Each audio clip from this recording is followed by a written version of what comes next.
Hello भैया, नमस्कार। हम औठा छाप मुखिया आप लोगों को परेशानी के देखते हुए हम एक निर्णय पर उतरे हैं कि अगर हम जीतेंगे ना तो खेत में टाइल्स लगा देंगे, रोड के उखाड़ के मकान बनवा देंगे।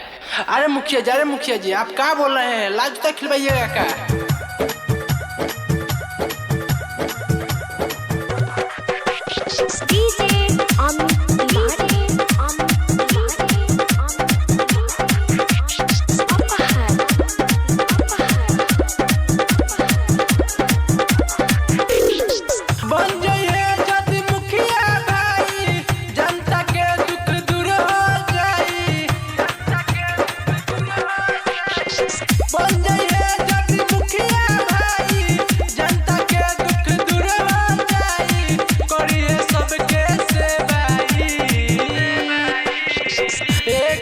पैसा हेरा फेरी न करी। अरे साला इलेक्शन लड़ा दिले साला, हमारे जनता के सेवो करे के पड़ी, हम ना लड़े। ए मुखिया जी झूठ बोलता नहीं, झूठ। एको पैसा हेरा फेरी न करी, करिए जनता के हरदम सेवा जी। एको पैसा हेरा फेरी न करी, करी जनता के हरदम सेवा जी।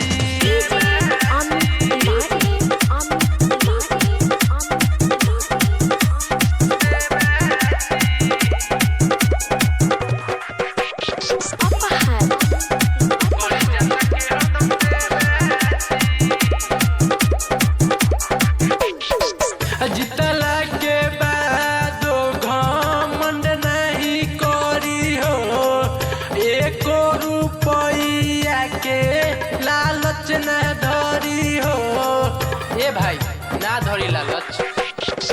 जितला के बाद घमंड नहीं करी हो, एको रुपया के लालच न धरी हो।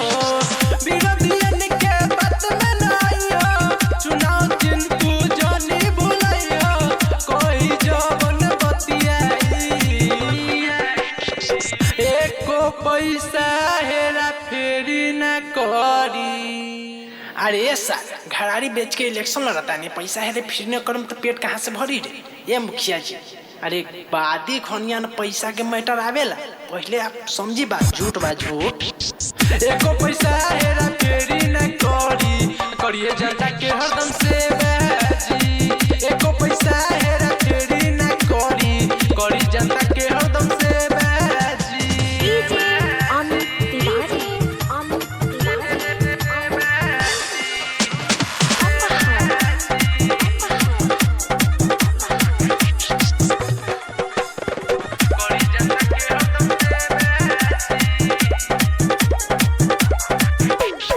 राहुल विरोधी बाटे भोले समाज के, जानी भूलियो काका विकास के बात के।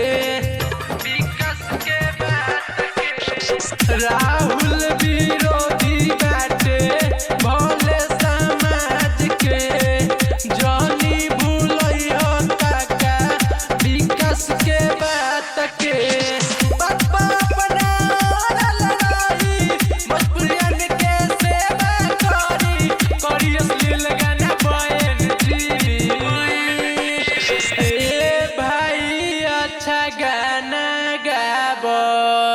अरे ये व्यास आप मुद्दा से भटक रहे हैं, यहाँ इलेक्शन का प्रचार चल रहा है। अरे इलेक्शन का प्रचार हो या कोई भी कार्य समाज के लिए हो तो अच्छा से करना चाहिए। ए भाई अच्छा